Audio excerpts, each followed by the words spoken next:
तो वीडियो शुरू करने से पहले जल्दी से सभी पहले ये बताओ क्या एक्चुअल में वॉइस पहले के मुकाबले डिफरेंट लग रही है? क्योंकि काफी लोग कह रहे हैं भैया तेरी वॉइस क्वालिटी या फिर जो वॉइस है वो पूरी चेंज हो चुकी है। तो जिन लोगों को नहीं पता है, रिसेंट टाइम में मैंने न्यू माइक के ऊपर शिफ्ट किया, तो ये रीजन हो सकता है क्यों भी आपको आवाज थोड़ी अलग लग रही होगी। होप करता हूँ जल्दी जल्दी सारी चीजें ठीक हो जाएंगी। और हाँ, थोड़ा बहुत सेटिंग का इशू आता है, लेकिन जल्दी बताना क्या सही में मेरी वॉइस पहले के मुकाबले डिफरेंट लग रही है?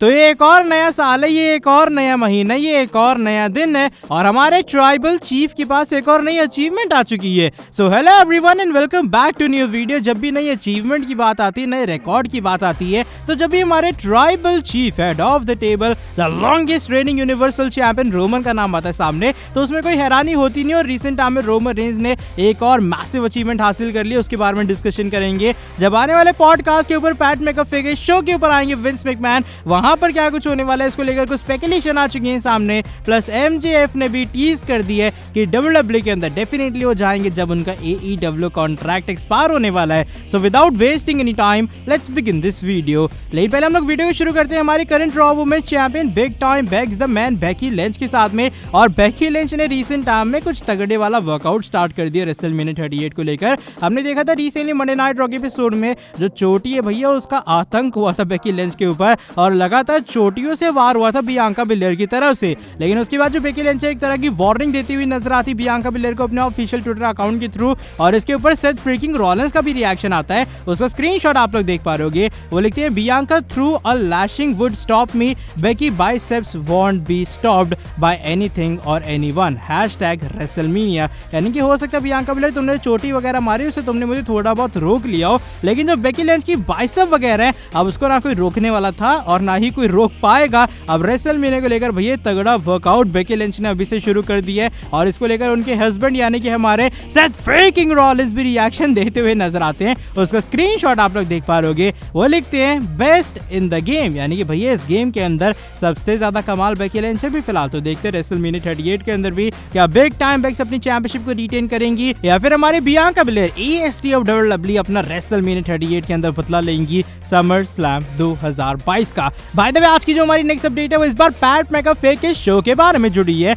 जो आने वाले कुछ हफ्ते होंगे वो डब्ल्यूडब्ल्यूई के लिए काफी एक्साइटेड होंगे। और रिसेंट टाइम में ये बात अनाउंस हुई थी कि पैट मैकअफे के शो के ऊपर जो कि इसी हफ्ते होगा, वहां पर विंस केनेडी मैकमैन आएंगे और एक लंबे टाइम बाद वो अपना सिट डाउन इंटरव्यू देने वाले हैं। लेकिन रिसेंट टाइम में कुछ स्पेकुलेशन आ चुकी है सामने कि भैया एक्चुअल में इस पॉडकास्ट के ऊपर, इस पूरे शो के ऊपर ऐसा क्या होने वाला है जो कि रेसलमेनिया 38 के अंदर विंस मैकमैन वर्सेस पैट मैकअफे के मैच को लीड करने वाला है। तो जो रिपोर्ट्स आई है सामने या फिर जो स्पेकुलेशन आई है सामने, उनके अकॉर्डिंग यहाँ पैट मैकअफे कुछ ऐसे क्वेश्चंस पूछ लेंगे विंस मैकमैन से जो कि प्रोवोक करेगा, उन्हें अंदर से गुस्सा दिलाएगा, और हो सकता है वो एक चमाट लगाते हुए नजर आए पैट मैकअफे को, और तब जाके जो पूरा फ्यूड है वो लीड करेगा रेसलमेनिया 38 के लिए। और पैट एक्चुअल में चैलेंज करेंगे विंस मैकमैन को जब उनके एक चमाट पड़ने वाली है उनके ही शो के ऊपर। हम जानते हैं भैया वो यूट्यूब के और डब्ल्यूडब्ल्यूई में दिखाती हुई नजर आएगी, और हो सकता है जो पैट मैकअफे ये जो शो है में लाइव करते हुए नजर आएंगे। इवन जो लोगों ने नोटिस किया था रिसेंटली हुए मंडे नाइट रॉ के अंदर डब्ल्यूडब्ल्यूई इस चीज को टीज भी करती है।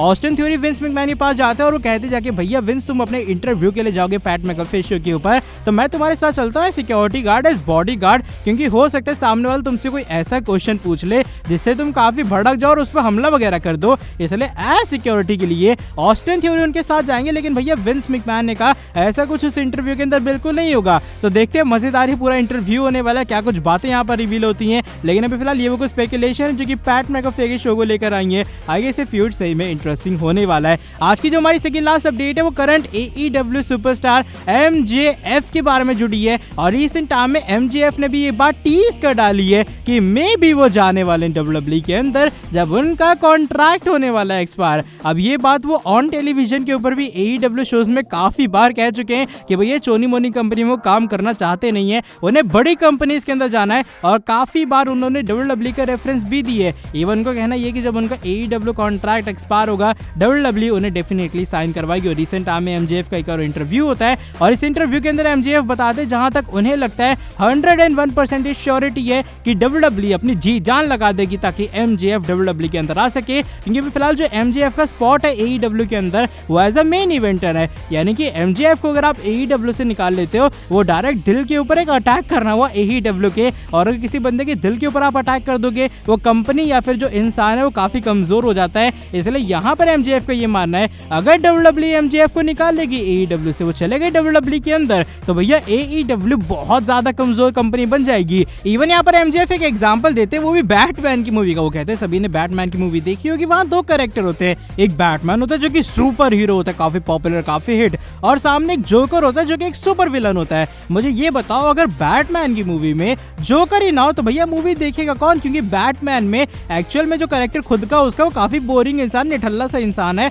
इधर उधर घूमता रहता है। अब जब जोकर उल्टी सीधी हरकतें करता है तभी तो लोगों को मजा आता है कि भैया बैटमैन किस तरीके से बचाने वाला है। कुल मिला के उनका कहने का मतलब ये है कि अगर MJF जैसा सुपर विलन AEW में ना हो तो AEW उतनी ढंग की कंपनी नहीं रहेगी। और MJF का ये मानना है कि WWE के अंदर डेफिनेटली वो जाएंगे जैसे उनका कॉन्ट्रैक्ट एक्सपायर होने वाला है। और आई गेस ये बहुत गुड न्यूज है WWE फैंस के लिए। आई मीन जिन लोगों ने MJF को देखा होगा वो टैलेंट भाई सही में बहुत कमाल का है, और होप ये करूंगा कि जब WWE उन्हें साइन करवाएगी, अगर ऐसा हो पाता तो WWE उन्हें परफेक्ट पेमेंट बुक करे, तब जाके MJF की हमें असली में कैपेबिलिटीज देखने के लिए मिलेंगी और WWE आने वाले टाइम में और भी इंटरेस्टिंग बनने वाली है। बाय द वे आज की जो हमारी नेक्स्ट एंड फाइनल अपडेट है वो इस बार हमारे tribal chief universal champion head of the table Roman Reigns के बारे में जुड़ी है। अब रोमन रेंस के पास अगर मैं रिकॉर्ड और अचीवमेंट की बात करूं वो काफी सारी है। रेसलमेनिया के अंदर मेन इवेंट कर रखे हैं, लॉन्गेस्ट रेनिंग यूनिवर्सल चैंपियन है, और भी मल्टीपल रिकॉर्ड्स और अचीवमेंट्स है हमारे रोमन रेंस के पास में। लेकिन रिसेंट टाइम में एक यूनिक टाइप की जो अचीवमेंट है वो आई है सामने,